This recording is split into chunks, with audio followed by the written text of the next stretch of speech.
Greetings, everybody. I'm Nicholas Thompson. I'm CEO of The Atlantic, former editor of Wired.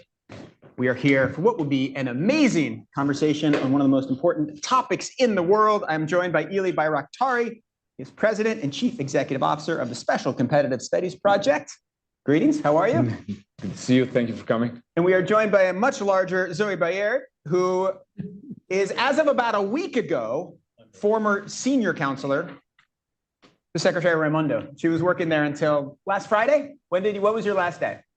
A week ago Friday. Week ago Friday. So fresh and able to spill all of her secrets now immediately. All right. We're going to talk about US-China competition. We're going to talk about where things stand in artificial intelligence. We're going to talk about some of the things that build up to that, including energy policy, how it feeds into artificial intelligence. And we'll talk about geopolitics, not just US-China, but how tech policy affects dynamics between lots of different countries. We have two amazing experts. Let's get cracking. Ylli, I want to start with you. You have just published a huge, long document modeled, I believe, on NSC 68. Correct. Wow. Small ambitions. Explain what this document says, why you wrote it, why it matters. Thanks, Nick. It's really an honor and pleasure to be here, and especially being on the panel, even though virtually with Zoe. So good to see you, Zoe. So about 3 weeks ago, Special Competitive Studies Project published a report called Mid-Decade Opportunities to Strategic Victory. And as you mentioned, we modeled it after a famous Paul Nietzsche's document from the 50s called National Security Document 68, which was classified for about 20 years until Dr. Kissinger declassified. But the document back then in the 50s provided a green picture of where the status of the world was between two, ideologies or two systems, which was the communism at that time and democracies, and the steps we needed to undertake to really win that competition. And so what we did is, this is our second biggest document in the last 2+ years. We wanted to outline what are the necessary steps that we have to undertake between 2025 and 2030, where we believe is the most critical period in this decade, if not in this century, in the techno-economic competitions against China. If you look at what they're doing, their intent, their strategy, and their resources, you can clearly see that they are going after becoming a world-class technology superpower. And I think in that competition, we have a lot to lose because those that end up building and using these technologies will set the rules of the road, not just for themselves, but for the rest of the world. And I think our report really aims to provide a path towards how do we compete and how do we win in this techno-economic competition. All right, briefly explain the path you choose, or the path you recommend. Yeah, so bottom line, we identified 3 pillars that we have to really get it right. Number one is, in the 50s, we came up with what is called Endless Frontier document, which set this foundation for our innovation ecosystem in our country, where universities, private sector, and academia really came together and competed more effectively against Soviet Union. So we argue that you need to really foster that ecosystem, that you bring together in this age of AI, you bring together universities, and we are now at the time that they need compute power. Most of the compute power, Nick, as you know, really resides with private companies right now. Yep. And so for us to stay ahead, you need to foster a much, much closer ecosystem between universities, private sector, and government there. We need to be organized differently for this competition. You need a new private-public relationship in terms of how private sector and government interacts with each other. And that would foster that ecosystem that we believe would lead towards us leading in 6 critical technologies we identify that are must for us to win in this competition. And that is AI, chips, obviously, advanced networks, which is 5G, 6G, and everything that has to do with connectivity, the future of energy, biotech, and the advanced manufacturing. And so once you create that ecosystem where private sector, academia, and government can really foster that relationship of innovation, we argue in our report that military power, economic power, and soft power are no longer sufficient for you to lead in this world. That we need innovation power, a term coined by Eric Schmidt, our chair, in which he says you have to be fast to create, adapt, and integrate technology.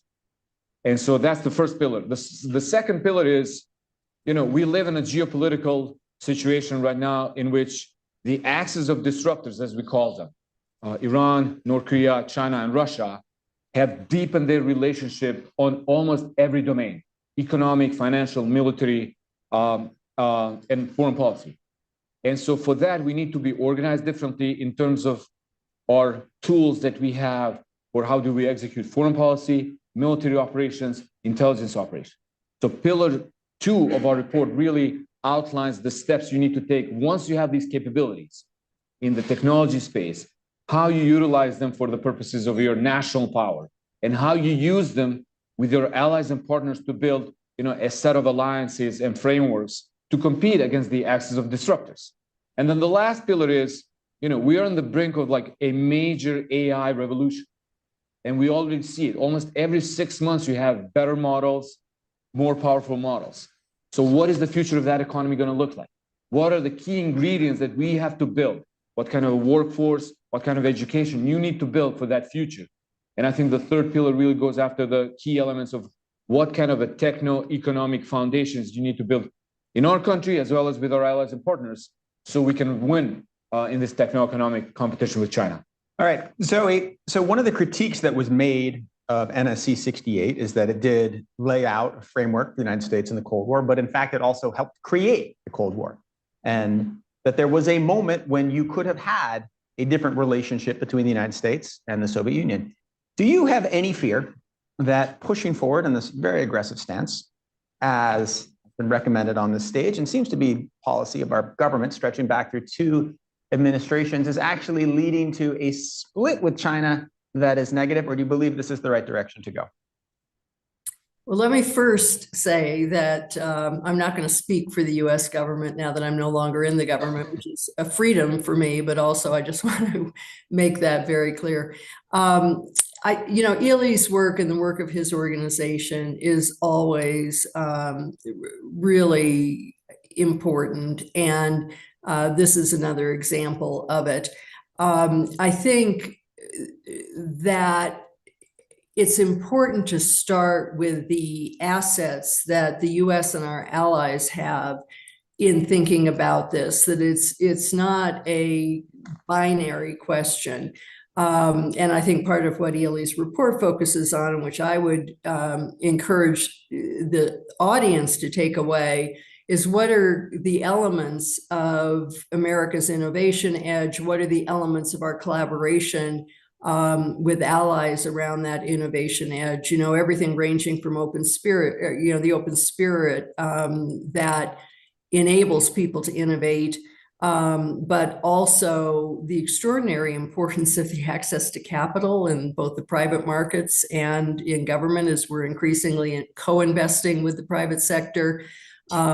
Education, as Ylli mentioned, the ties between the government and our research institutions, which are so important and which bring in so many others from around the world, so that we build these alliances from the bottom up. The businesses that are prepared to try new things, experiment with things like AI, and what does it mean for productivity, for business process, for products. And so in looking at this issue that Ylli focuses on in terms of the U.S.-China issue and the question you raise about are we pursuing or creating the conditions for another Cold War, I think you have to look at how we build our strength, as well as how we address the interests of China. And clearly, we are taking a number of actions to try to prevent our strengths from empowering them. And so that's why I think it's really important to tie these two together. We have in the US all the leading advanced frontier AI developers. We are deeply investing and co-investing with the private sector in rebuilding our semiconductor capacity and the unique capability of Taiwan Semiconductor to produce the highest end chips. So we really have to look at both sides of the equation. So maybe let's go there. So can I add one thing, Nick, here? you add anything you want.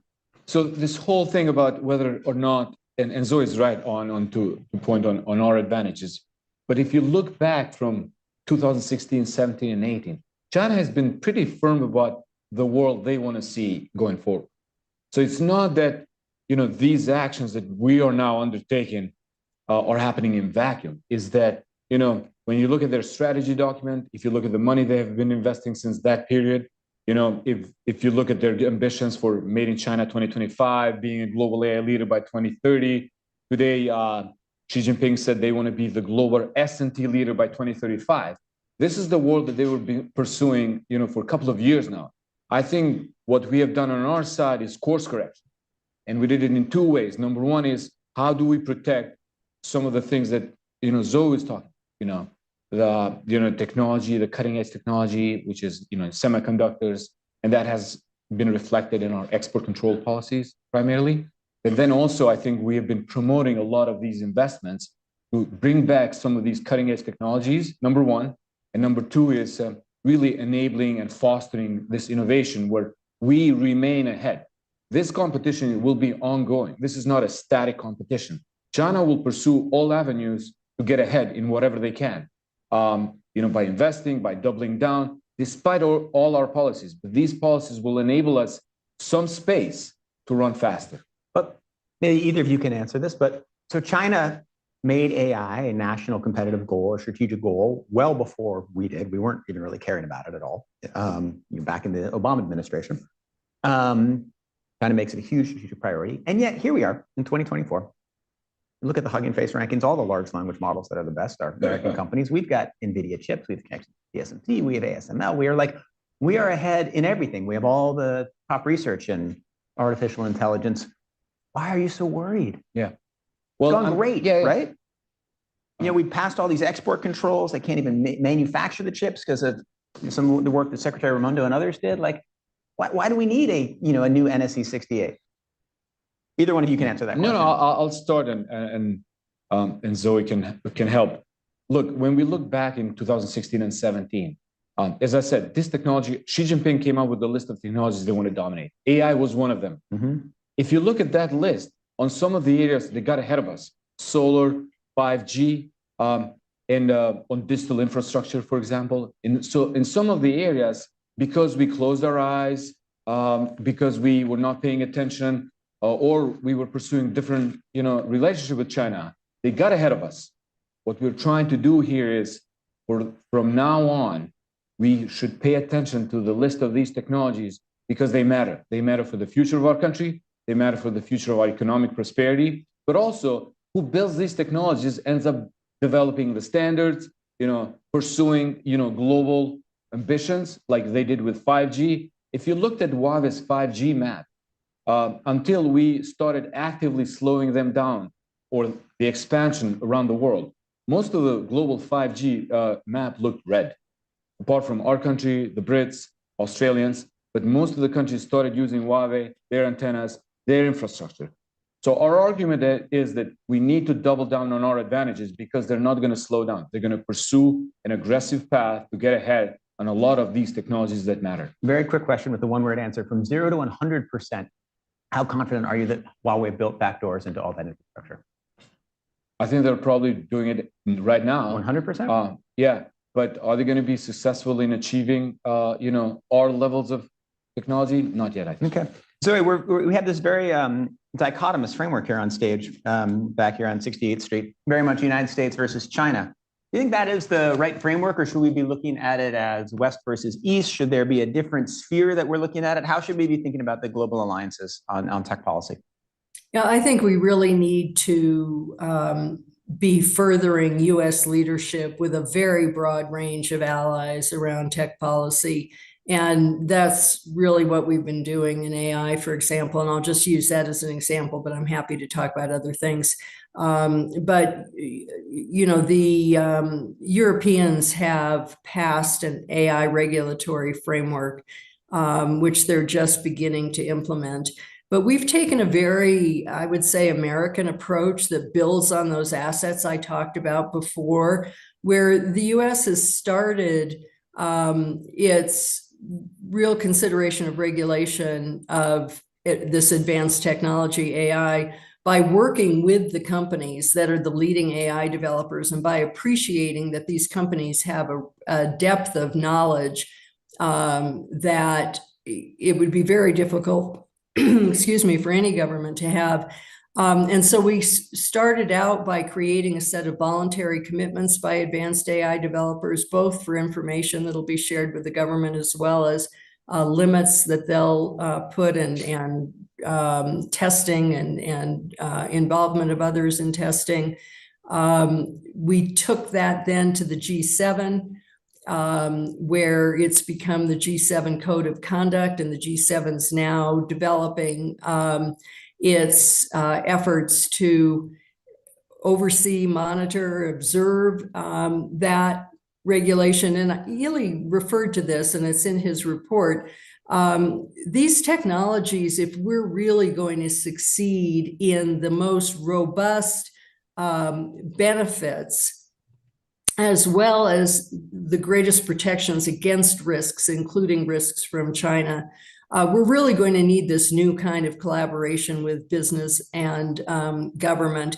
And it's been very interesting to see how other countries, including Europe, the EU, which have not been familiar with this kind of collaborative regulation and information sharing, are joining the US in pursuing that as at least the initial way we're approaching these issues. Obviously, we need to develop regulatory processes and the laws that will govern this as well, not just voluntary measures.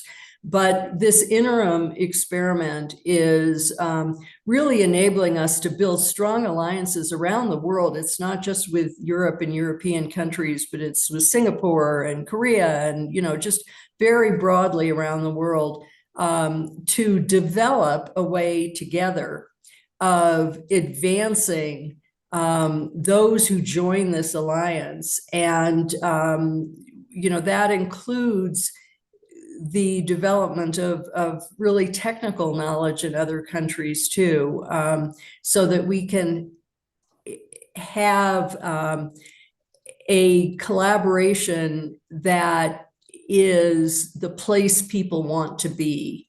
And I think we've begun that very successfully.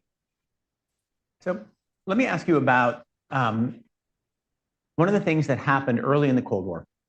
We built a very aggressive policy towards Russia, obviously strategy of deterrence, built up our nuclear arsenal, but we also constantly had conversations back and forth, right? Paul Nitze, author of NSC 68, my grandfather spent his entire career negotiating arms deals with the Russians after writing that document. Have we set up such a system with China so that if there is a moment where AGI breaks out, or if there is some catastrophic or scary moment in AI, we have the bilateral relationship in such a way that we can diffuse it, or do we not have that? So maybe Zoe can add, since she was much more recently in government than I was, and there was an article about, our government officials meeting with Chinese in Geneva, to which the Chinese didn't agree to work with us on AI for the military purposes. Mm-hmm. So I'm not privy to those conversations, Nick, anymore. But I would argue, and what we say in our report is, we have to be clear-eyed about the objectives and outcomes of those conversations. First of all, I think what we've seen from the Chinese actions from the last couple of years is, promising to work with us on the cyber, hacking tools, and breaking those promises the day after, working with us on the IP theft, and then, they have stolen, we have had this analysis in one of our previous reports. Annually, they steal from us the amount of the state of Virginia GDP. And so I think we just have to be clear-eyed about the competitor we're facing, number one. Number two is to what purpose those conversations would lead. All these mill-to-mill channels, like we had during the Cold War, maybe with the Soviet military. The one thing that makes maybe today's reality a little bit different than the Cold War is that this technology is being developed in private sector. And so how do we represent private sector in those conversations when, the government doesn't even have, this technology being developed in their labs? So it depends, right? On their side, they have signal fusion, as you know. Mm-hmm.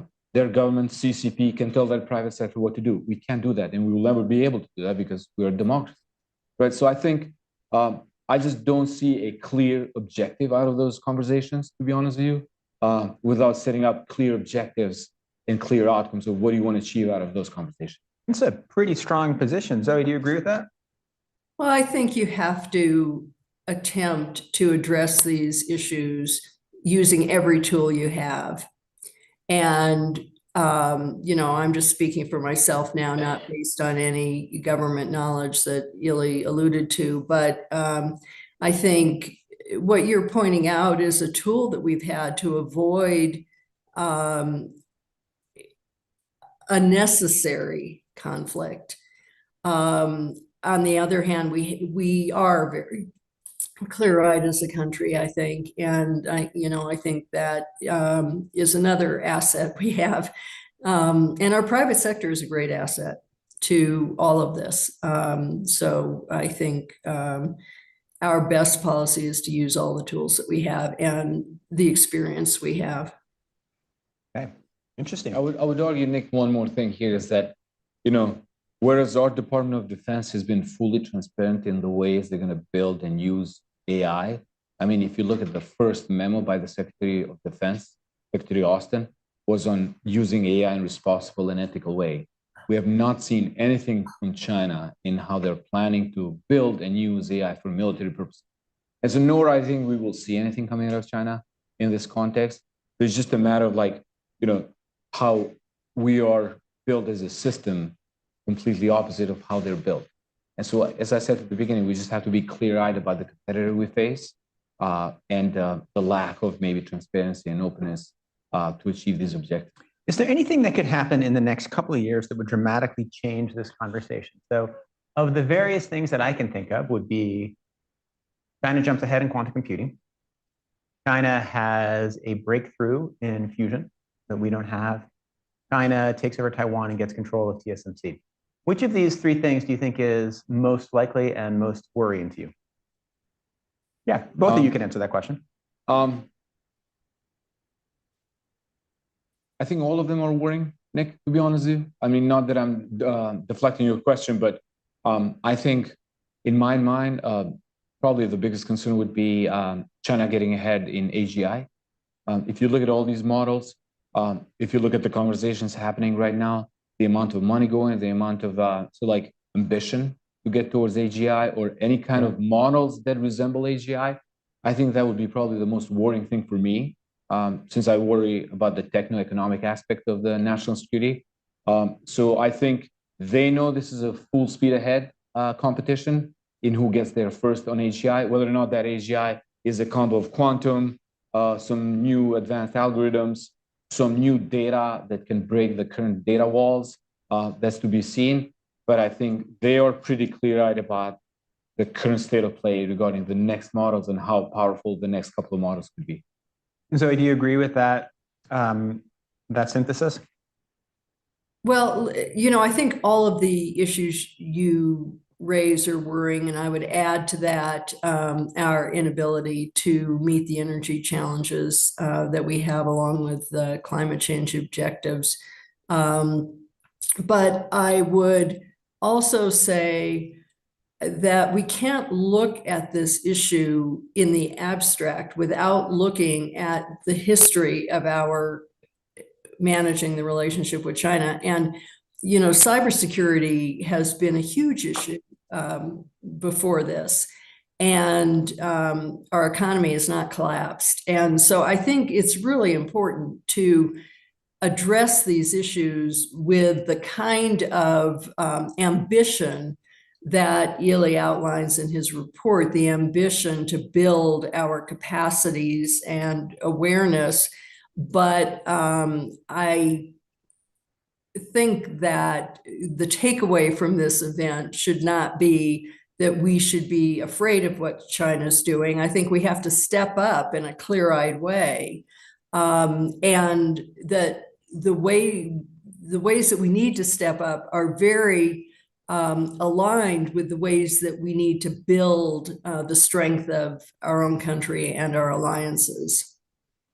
And Nick, can I just double down, because I think Zoe is right to point on the positives. And we live in a highly polarized environment right now. So the first chapter, and if you remember this from the NSC 68, is the fundamental principles of the United States. Yeah, and so that. we put the fundamental principles of the United States in our document as well, where we highlight our economic advantages, our military advantages, and our innovation power that Zoe has alluded to.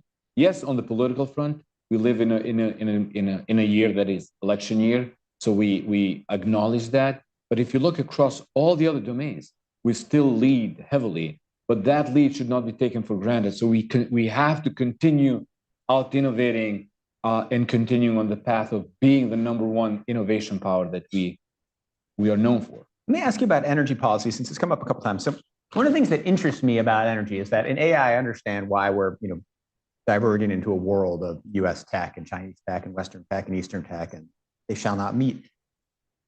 When it comes to climate change, it would be really great if we could share all of our innovations, how to make the most efficient curved solar or the most efficient geothermal. Do you worry that the technology, maybe I'll start here with Zoe, since I haven't gotten to start these many questions with you. Do you worry that moving into a somewhat antagonistic, hyper-competitive view on AI and technology will also inadvertently slow down our progress towards solving global climate change problems? No, I don't really. I think the real issue is the need to recognize the huge amounts of energy needed for AI and potentially other technologies, and that hasn't been factored in to the climate change discussions as much as it needs to be. And I think that's where the competition will come, is having the capacity. So we need to be looking at, what are the allied countries that have enormous capacity for hydropower, and do they want to develop that, advanced nuclear? I think that's really where we need to have a very broad strategy that aligns the different investments with government policy in order to meet all these objectives, and creates a network of allies, because hydropower is in powerful potential in other countries, but not in the US, for example. Let me make it, let me give a more specific version of the question, sort of the too vague question I asked. Let's say that we have a huge breakthrough in fusion, right? Oh my God, like we figured it out, right? Scientific breakthrough at one of the, California companies that's doing it. Wow, now we can, power our AI much more efficiently, right? And right now, if we're behind in energy, we're ahead in chips, maybe this allows us to get a bigger edge. Would you put export controls on that fusion technology, even if China getting it would be hugely helpful for climate change? I mean, look, even when you look at the export controls currently, they're not towards all the chips. It's for a specific cutting edge semiconductors that have a military application. So, the language is pretty precise if you look at the policy document. Totally. And so my point is, look, what would be most of these technologies are dual purposes, Mm-hmm. And so for what purpose you're going to use it? Who's the end user? Are you going to use it for some kind of military operation, military purpose? I think those are the questions that usually, our government goes through before they come up with the policies of where to put export control policy. But so here with fusion, it would be used to power all of China's AI technology, which would effectively have some military uses. So there would be a pretty good case for export controls on fusion tech. It's a hypothetical question, so I know. Yeah, but it's lunch. Come on, like what do we like? We're not actually in a meeting. I know, but no, I really think you have to look at it at the context of when it would happen. If you look at, as I mentioned at the beginning of this conversation, everything in the next 5 years pinpoints to China having serious ambitions on the technology front, of course, Taiwan, and everything else. So the fusion conversation would not happen in isolation. It would be part of the broader geopolitical conversation that is happening. Look at their relationship with Russia, North Korea, and Iran today, for example. We wrote the last big report in October of 2022. You know, the deepening of the relationship that you have right now between these four countries were completely different 2 years ago. So if you look at the economic, military, financial, and foreign policy domain, they're now much, much closer than we observed 2 years ago. And so I think you cannot just in isolation look at a particular export control policy on a certain technology without looking at the geopolitical broader context. Okay, I have several hundred more questions, but we're at halftime. And so I have lots of theories. We could go to the bar afterwards.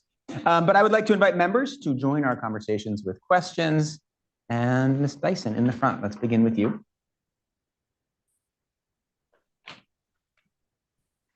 Esther Dyson from Wellville.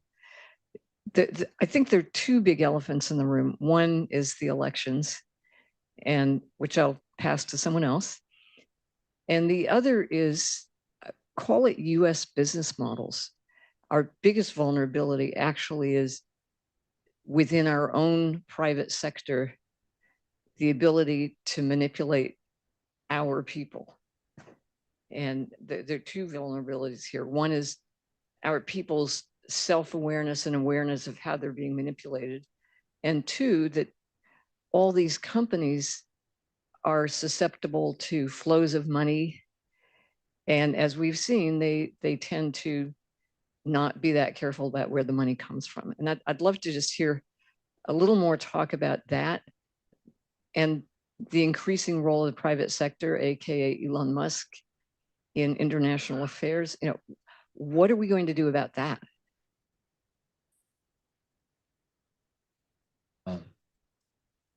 It's a tough question.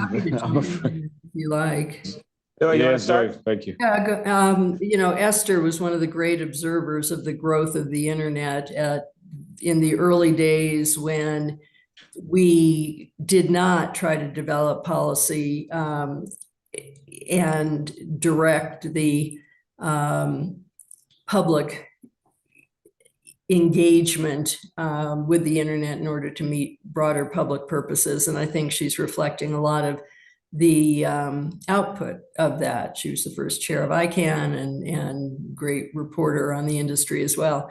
I think what is different now is that there's more awareness of what has to happen, and there isn't a sort of you have to leave the market alone or it won't grow. It's quite clear the market will grow, and there are a lot of people in the industry themselves who are very anxious about what's happening and want regulation. So I think it's a very different context, and we are trying to develop controls over some of the greatest risks in the arena you talk about. And it's very complicated. I mean, if you look at how we're fighting the war in Ukraine, how we're supporting Ukraine, private sector is playing a role that has really enabled the Ukrainians in remarkable ways. The key there has been to try to make sure that's in collaboration with the government and that individuals in those companies are not making decisions, you know, and some of that has happened. I mean, you allude to Musk. So I think it's a moment where we have the opportunity to get this right. And it is a mix, as Ylli says, of very thoughtful, targeted regulatory actions and conversations with industry that create expectations and accountability, not just support or hands-off environment. Can I add two things, Nick, to this? Of course. So number one is I completely agree with Zoe, and just to answer briefly, I think we have a sea change in the public and private partnerships that exist in this country. I worked in the Pentagon in 2016 and 17 when Google pulled back working with the Pentagon because, you know, there was a petition. They didn't want Google to be used for military purposes. But if you look at it today, as Zoe was mentioning, most of our tech companies are helping Ukrainians. I know stories of a company that went the night before the invasion to pull all the digital archives of the Ukrainian government out of Ukraine because of fear that they're going to be hacked and stolen by Russian, forces. And so there's a different momentum that you have now in this space. I think a lot of people have learned the lesson with social media and how that went through.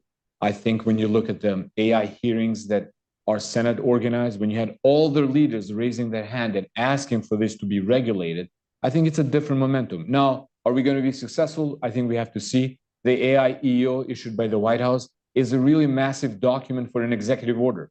I don't think I've ever seen a longer document that aims to really empower government agencies to go after regulating AI. And I think the next step would be Congress really doing something on the legislation side about this.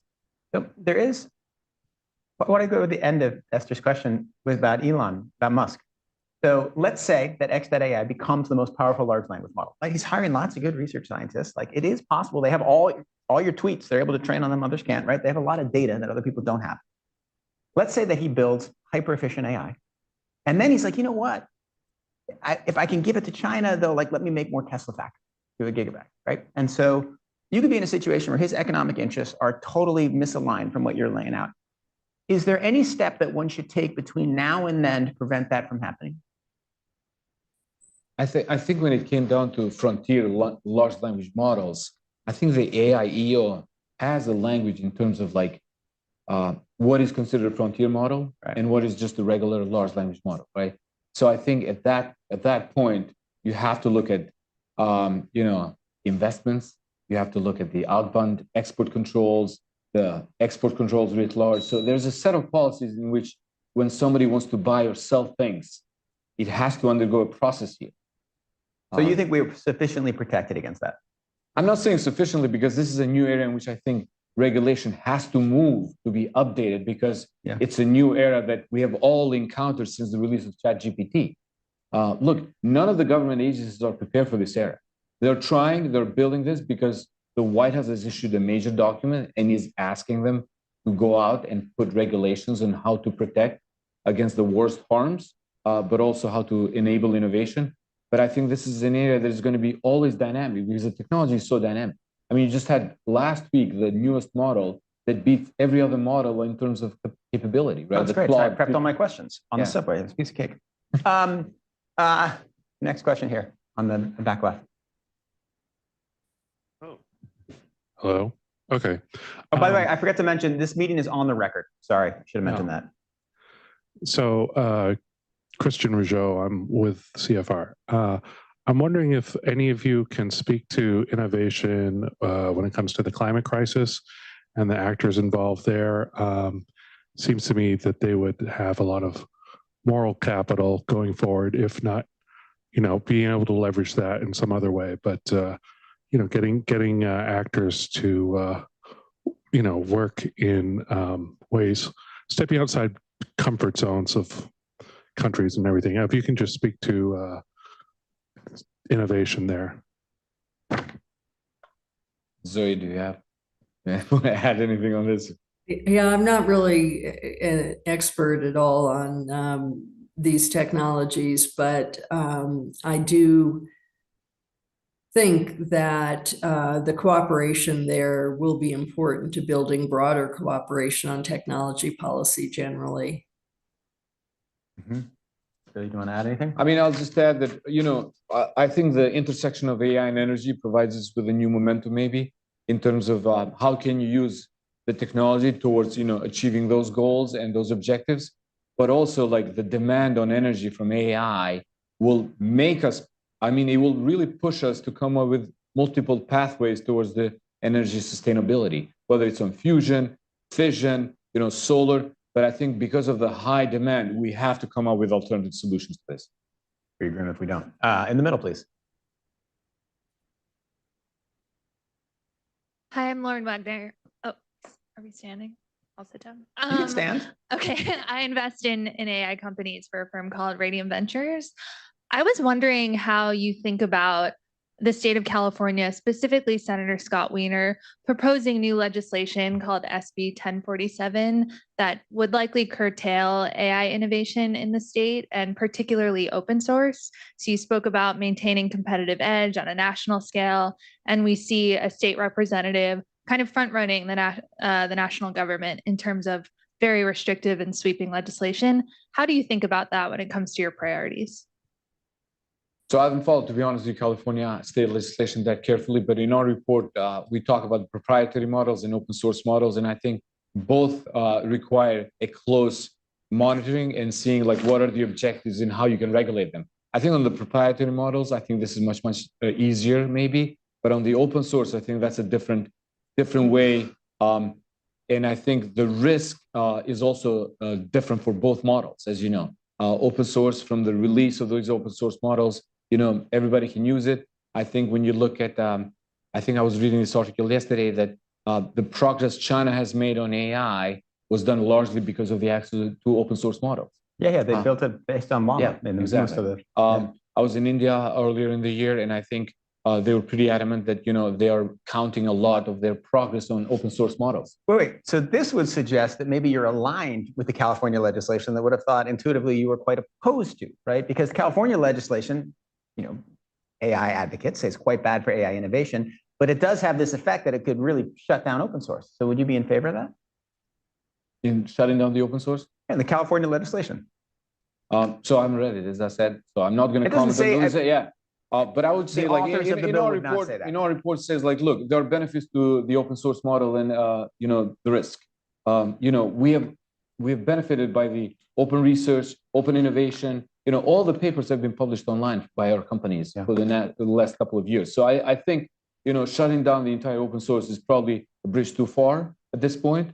But I think you have to find a way to mitigate the risk. Super interesting. Right here, just to Lauren's right. Hi, Manish Waltapuri. Nice to see you, Ylli. Hi, Zoe. Thank you for a robust discussion. And I read the report. I think it's visionary in some important ways. I wanted to push on, we've been talking about regulation. There's a good reason. Europe came up once here. And you asked a good question, I think, which is US versus China the only frame? I think if you're in Europe, there's another frame. And so I wanted to ask you, how do you think about the European frame, both in regulation and in competition? And who are the US's other competitors besides China? Thanks. Yeah, no, that's a great question. And if I may, I'll defer to Zoe because she has done a lot of work in terms of building the international partnerships and alliances on the AI issue. And I think this is not a sole US versus China model. In our report, if you've seen it, we argue pretty strongly that this is democracies versus autocracies model, in which, you know, you have one model that is us and our allies and partners, and I'm not including just Europeans, but I'm including, you know, India, South Korea, Singapore that Zoe mentioned, Japan, many other countries around the world that subscribe to the model of governance that we have. So the argument here is, how do we democracies come together much closely on building and using these technologies? Yes, there are, you know, differences in how Europeans view innovation versus regulation and how we do it. But I think there are so many other things that bring us together than, you know, sets us apart. And so bridging those differences, you know, for many, many years, we have argued that EVs are going to flood the European market and it's going to cause them a big harm in their manufacturing capability. Look at what China is doing now with the export of these EV models, right? By hurting primarily Europeans writ large in their manufacturing capabilities. So I think we have to, as democracies, come together, agree that there's a set of technologies that we together have to stay ahead. We have to come up with comparative advantages that each of the countries bring to the table. Some countries are going to be much bigger on solar, on fusion. The others will be better on hydropower. And so how can we build on each other's competitive advantages? You know, people talk about building these AI clusters. These AI clusters will be built, you know, among democratic nations based on their competitive advantages that we can all utilize then the algorithms, the data, and the progress.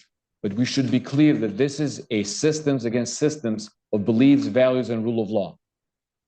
Yeah, I think Ylli's right. So the real issue here is how to build the strength of countries that share values.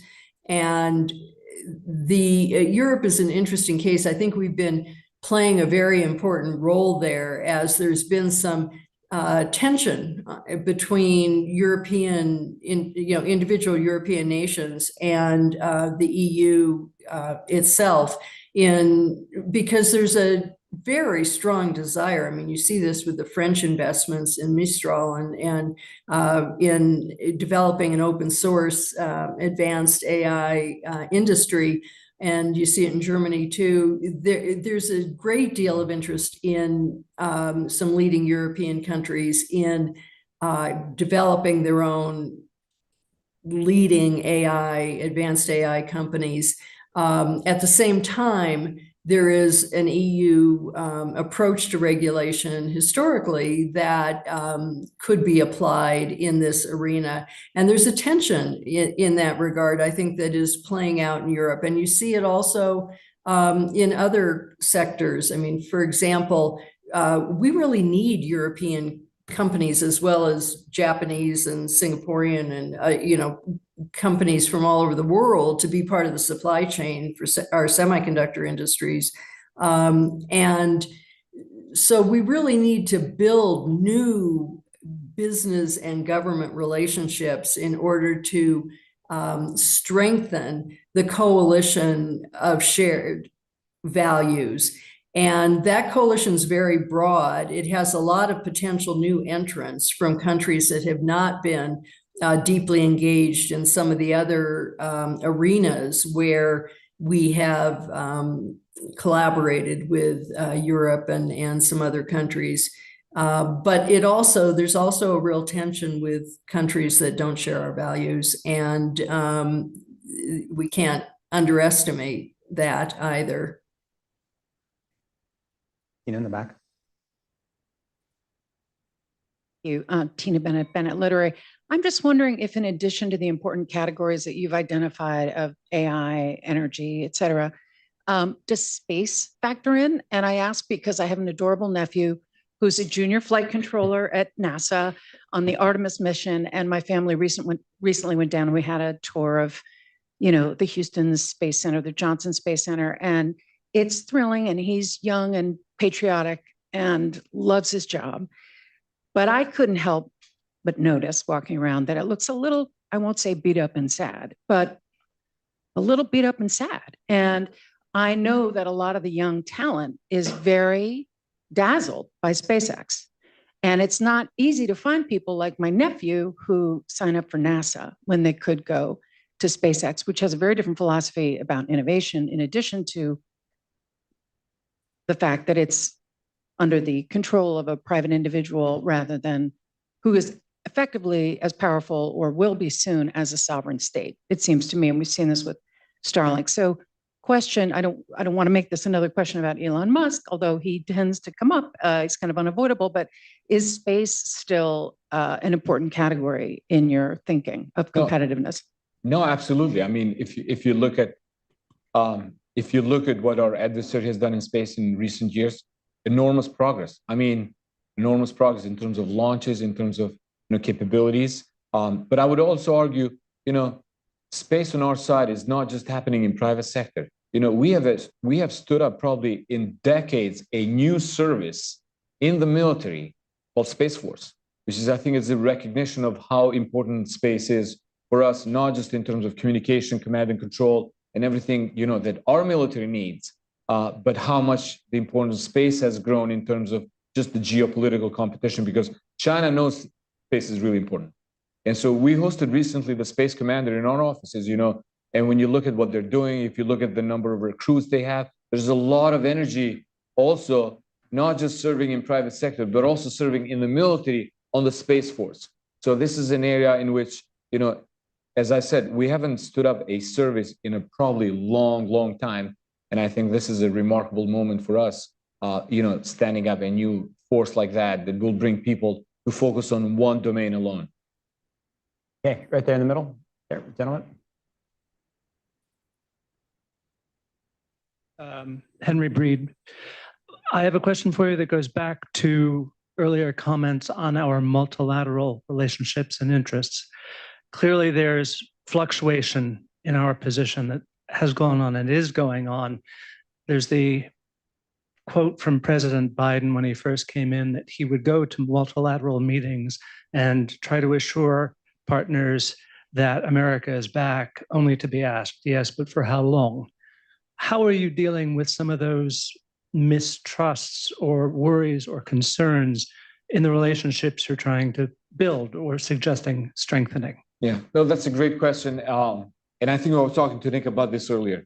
If there's one topic in the middle of this political polarization environment we live in that brings together all sides in Congress and has been continuing for the last two administrations, is the technology competition with China. I worked on a National Security Commission on AI from 2019 through 2021. We were able to pass 55 pieces of legislation because both sides of the aisle in Washington recognize that we need to move fast on this technology space. Part of that was also the CHIPS, the famous CHIPS Act that, we invested $52 billion. And I think if you look at policies that, started with Trump and then continued with Biden administration, I think technology continued to serve as, a really important place in that competition with China. And I think this will continue even beyond January of next year, because I think this is where the center of competition is happening. As I mentioned from the beginning, China knows this. I think we are understanding that we are in a generational competition over the set of technologies that will dominate not this decade, but the rest of the century. And so we have to get our act together. I think obviously harmonizing policies with our key allies is a key here. I think Zoe mentioned export control policies that required us to harmonize our policies with the Dutch, the Japanese, and the Koreans. And I think all these things will continue because I think we're going through a massive global market reordering where companies are leaving China, companies are moving their assets, their fabs elsewhere. And I think this is the moment in which we, with our allies and partners, need to create that new vision. How will the world look like for the next 5 to 10 years in which we democracies build the technology of the future, and compete much more effectively against Chinese ambitions and their technology lists? Are you America's last voter? Zoe wanted to add something. Okay, so Sorry, jump in. I was just jumping in on that. I didn't hear your question if I talked over it, but I think that the picture's a little more complicated than that, and it's a very good question. Certainly a lot of the rest of the world is paying attention to that question. I would just suggest that in these 4 years or 3.5 or whatever that President Biden's been president, he has led us to the place where we're able to have this conversation. And I think we have to recognize that. Ylli discussed how AI policy wasn't addressed in earlier administrations. And this conversation about how we're bringing industries back to the US on key technologies, how we're protecting, using our export control mechanisms, we're using muscles we haven't used in years in export controls in order to prevent these technologies falling into China's hands. The investments we're making in industries, co-investing with industry, building out broadband so the innovators of the country can all participate, working with our allies to develop supply chains. Some of this we just recognized after COVID was broken, but the ambition that we've had to both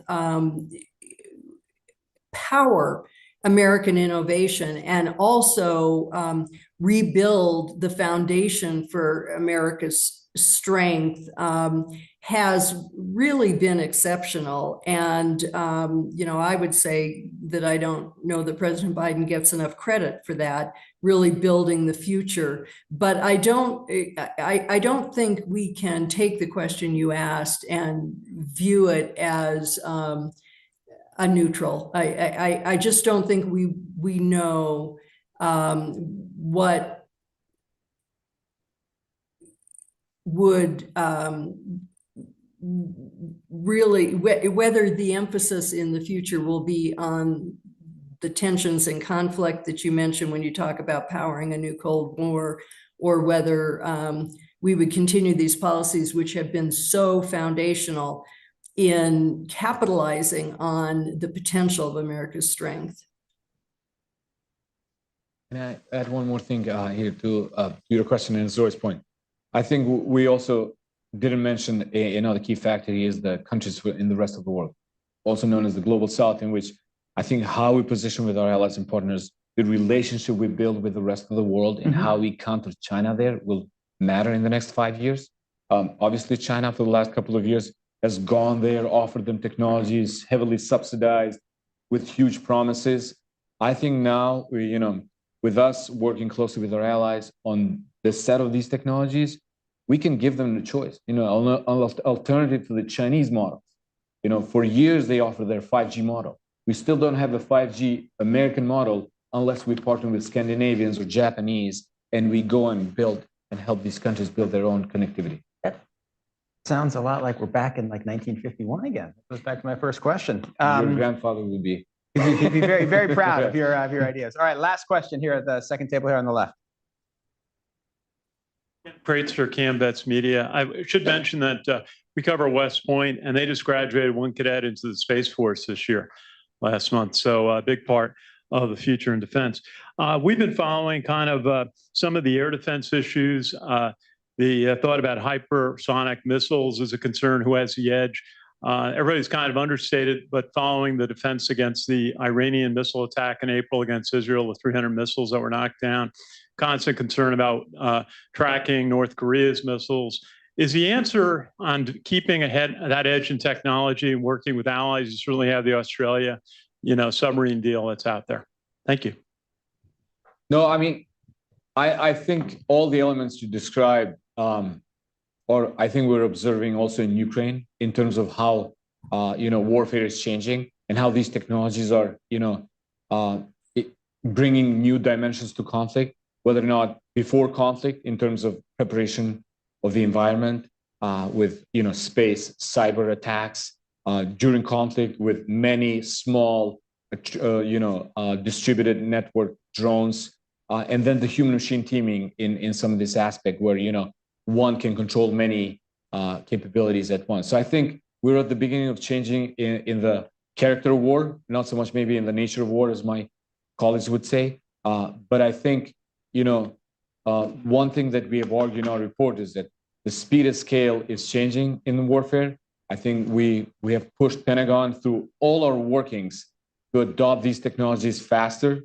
The future of war is becoming also predominantly on the software side, much more heavier.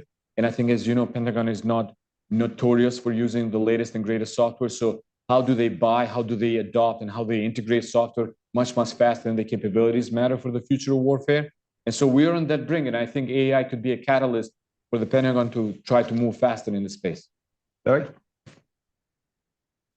I really don't have anything to add. Thanks. All right. Well, on that sunny and cheerful note, let's all head off into a lovely June day. Thank you so much for joining us. Thank you to Zoe. Thank you to Ylli. Video and transcript will be posted online. Thanks, Nick. Thanks, man.